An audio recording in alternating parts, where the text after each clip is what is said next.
tremendous ups and tremendous downs, as we've been told. This isn't the first time a year has started off with something along the lines of a tragedy, like a terrorist attack or whatnot. And the biggest thing that is really bugging people, because it's not like we haven't been through this before, right? You know, the anarchist movement at the turn of the century was basically the same shit. Right? And we may have lost certain aspects of freedoms then that we don't think about. I mean, like, I'm not sure, right? Because life changes. People make different decisions, right? You know, much of 2020 was the product of your neighbors, right? Of your family. They tyrannized you more than the government did, which was kind of a sick joke to almost say, you know, it's just, I don't know, it's just, I don't even know what I was trying to say. It's just a fucking sick joke, right? It was this sick joke that told you that, no, we'd much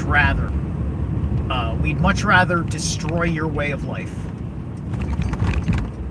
than give you an ounce of happiness because I'm scared, right? And because we really can't tell what lessons anybody has learned as we've continued to watch the economy fall apart as this unconscious consequence to actions such as that. You know, people's lives falling apart. Everybody in denial about why certain people are dead, or why many people are, you know, mysteriously fucked up with something since they trusted certain medicines. So,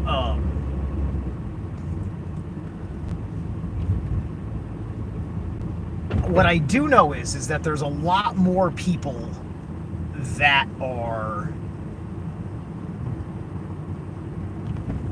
doing the right thing nowadays, right? At least amongst many of my generation and younger, you know, those of us that are part of these big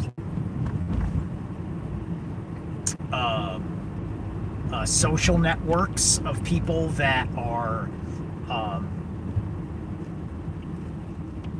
part of the spearhead of consciousness going on through our immersion into this Dvarpa Yuga, or exiting of the Kali Yuga. I mean, some people think we just are still in it, but we're at the bottom of the Kali Yuga, and so it's getting better, but it's still the Kali Yuga, but you can consider yourself getting out of it.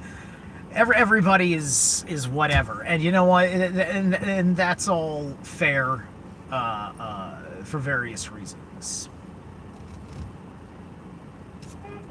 Ew, geez, so much sunlight.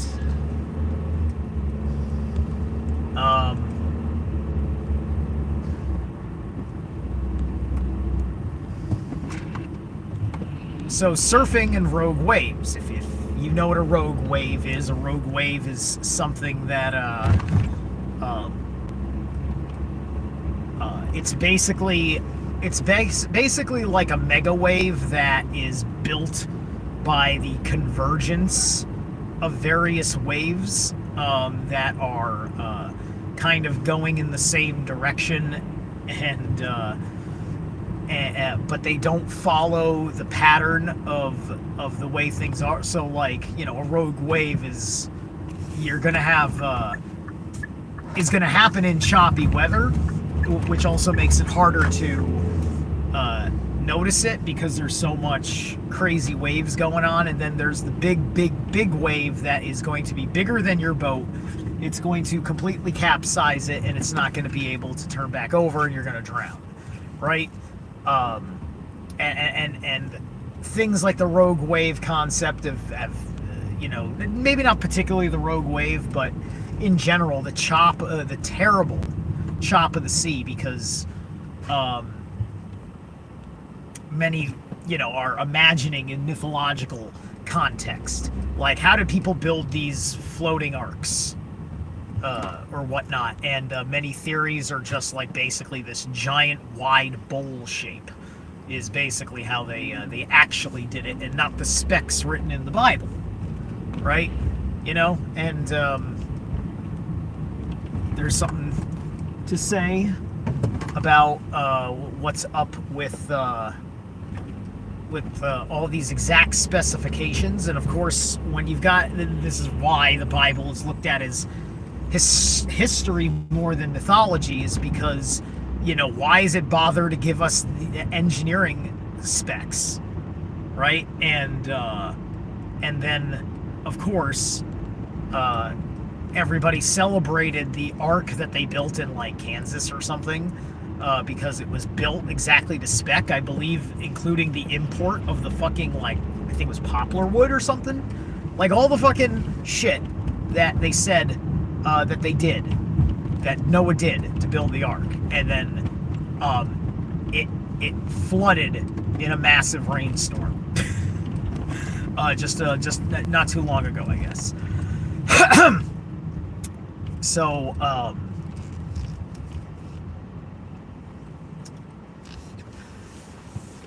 you want to trust the fucking science on that one. You want to trust your textbooks. You want to trust your dogmas, yada, yada, yada. So, people right now are navigating on certain levels of trust. And as terrible as what New Year's was, it doesn't really mark what this year has to be. At all. I mean, especially because spiritually, January 1st is not the new year.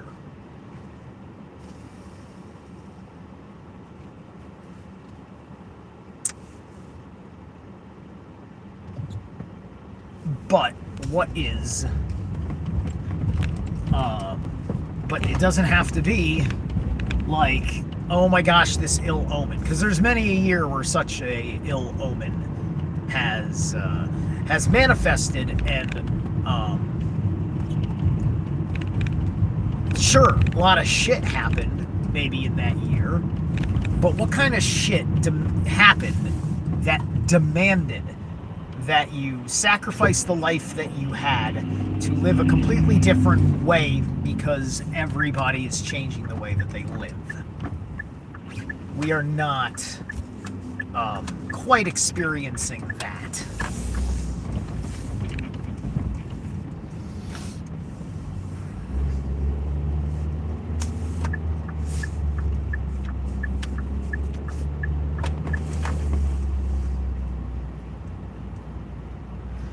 And so there's a number of things that people are concerned about. Nobody likes this January 19th event just before the inauguration that people are having. Everybody's speculating not just about terror, but they're speculating about drones and stuff. And so right now we're all just a little crazy. We're all just a little crazy. Well, not when I say we all, I don't even really consider myself in that. I'm making this point because I am amongst those that is not crazy. That is simply going to hold a space of neutrality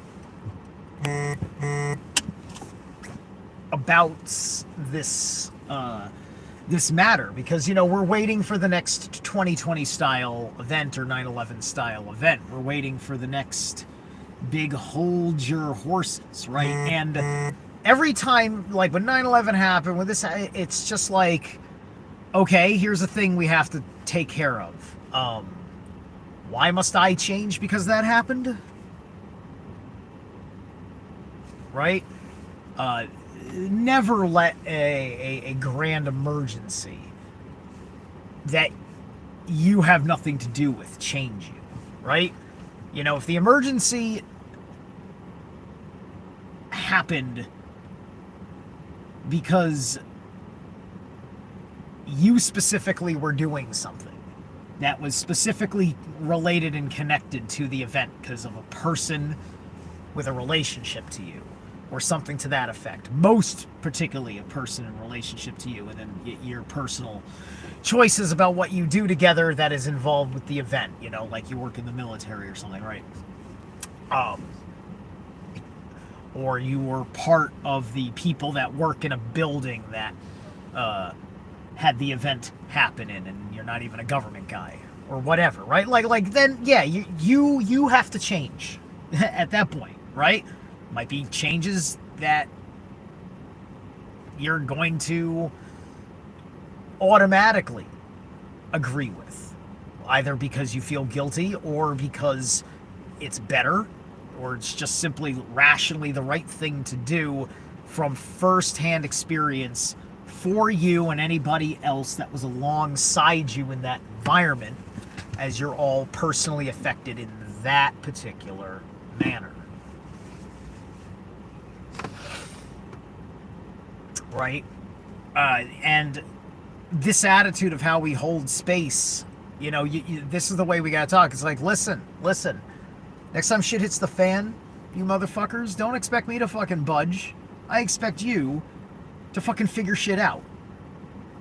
And not fucking just change the rules of the world. Right? And if you can't figure shit out, let's find out why you don't have the authority to figure shit out. Because what I am not interested in is figuring out how to give you the authority to prevent it from happening in the future, because you haven't figured it out yet. You're making assumptions about what needs to be controlled. Because now the only thing you can think to do is restore control. Which you can talk about restoring control all day. But the fact of the matter is that you didn't restore control. When it came to the drones, they stopped coming when they felt like they wanted to stop coming. Simple as that. Right? They did that on their terms. They alarmed us with a light show, and then they moved on. And nothing happened other than you were irritated that there were so many of them doing so much. You know? And mass sightings like this on the, you know, of these either very small or very far away phenomenon in the air, perhaps, you know, even over a city, like has happened in Mexico before.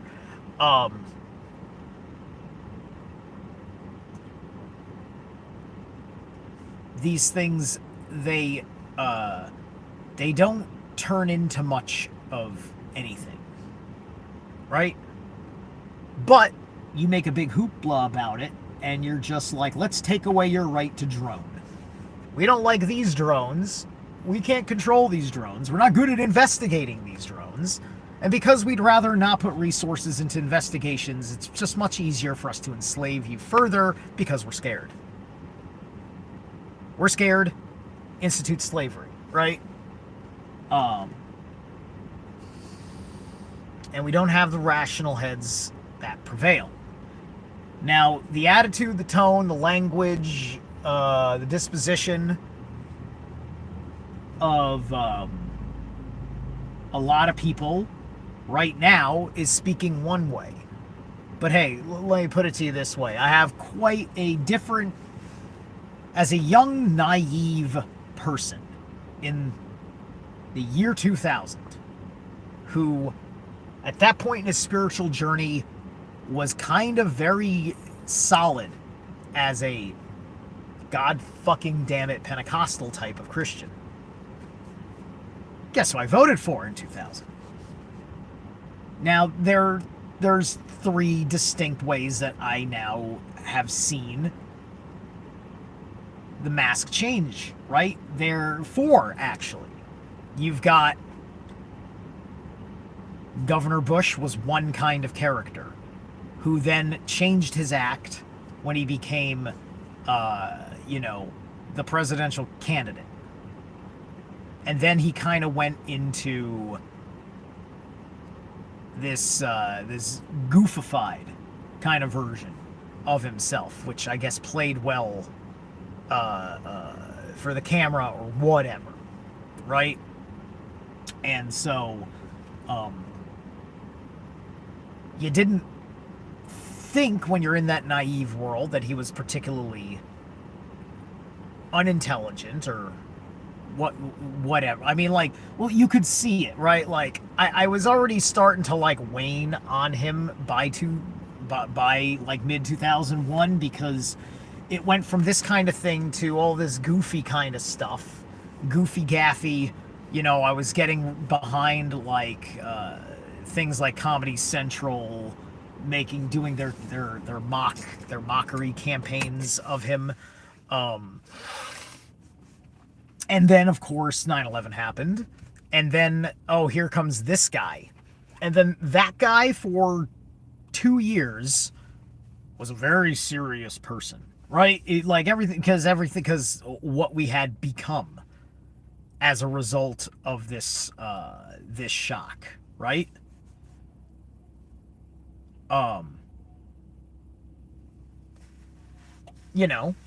Something that was loved was destroyed, right? Something that was loved was destroyed.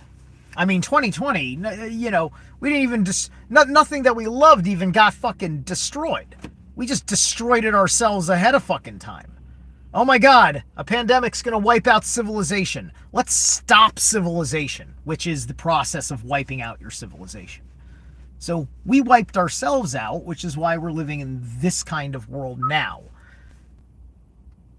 Because we wiped our civilization out unwittingly. And so now we're trying to restore it, not realizing the damage that we did. And now we have to come to terms with the fact that we did damage to ourselves. So on and so forth. Right? What kind of mental illness were you in where 4 years ago you voted for the other guy? Right? And what kind of mental illness were you in if you voted for that other guy? Right? Like, you looked mentally ill no matter what. And, I didn't vote in 22 and I didn't vote in 24. Because it doesn't matter. What matters is the zeitgeist of the nation. What matters is the prevailing mind and attitude. Those are the things that actually manifest the shape of things. And all you have to do is use your voice. You don't even have to know anything. You just have to know how to ask the questions that matter. And if you don't know how to ask the questions, there are questions that protect you.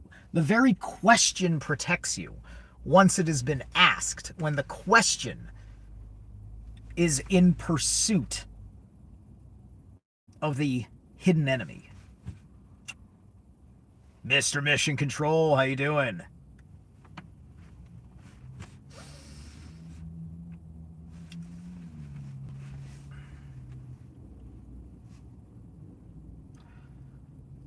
So you've got to watch out for that. And you'll continue to develop. And if they're going to deal with you, they would have to do something different. Right? And sometimes it's about pulling out to come back in as a new person. Because you can pull out of a situation that you were kind of entrapped in. And then you can go back into that situation once you've cut the karma. And then you're not entrapped and you can be re-engaged and active, right? You reconstitute as a necessary means because you need to be there, right? Because this isn't about alienating yourself. If you need to personally grow and develop, you got to go and put yourself in hermit mode, not because you were rejected by people, right? You need to self-initiate hermit mode to get maximum effect, not have it fall on you just because you became unliked and you don't have friends anyway. You have to go hardcore on yourself at a certain point. Otherwise, you're going to get caught up in the wake of what's coming. And if you're not treating yourself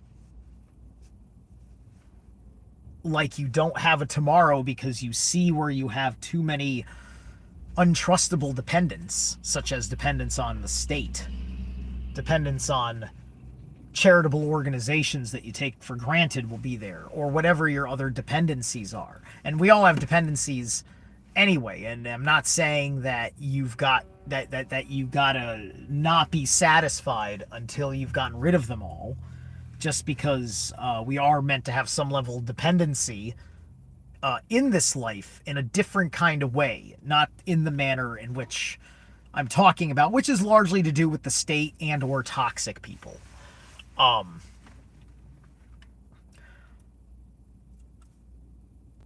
Then you need to continue to kick your own ass, to grow, strive and thrive, to put yourself through a little bit of pain. Put the time in, right? To make sure that you've studied so that way your efforts aren't wasted. You don't have to rush, but you have to put things on the agenda. You have to put things on your time stamp. You have to schedule it.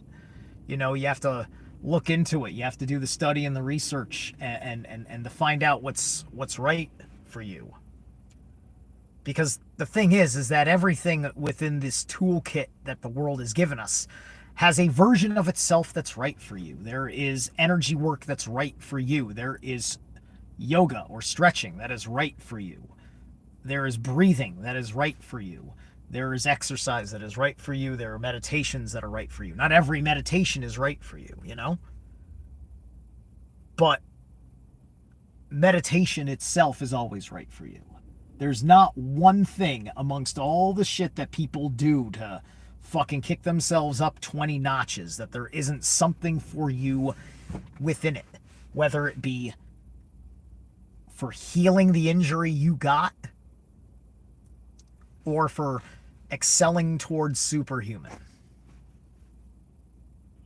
And believe me, you're gonna need the latter as you go.